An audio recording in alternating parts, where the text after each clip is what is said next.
A yau ne Robert Lewandowski ya je don yayi bankwana da magoya bayan kungiyar Bayern Munich da kuma mahukunta kungiyar,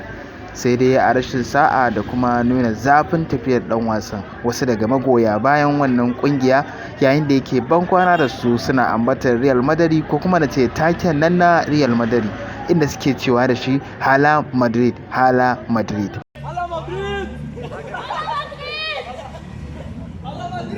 A iya cewa magoya bayan kungiyar ta Bayern Munich sun yaka ne don kuntatawa dan wasan Lewandowski, wanda kuma hakan masu sharhi akan harkar wasanni na ganin kamar ba abu ne mai kyau ba.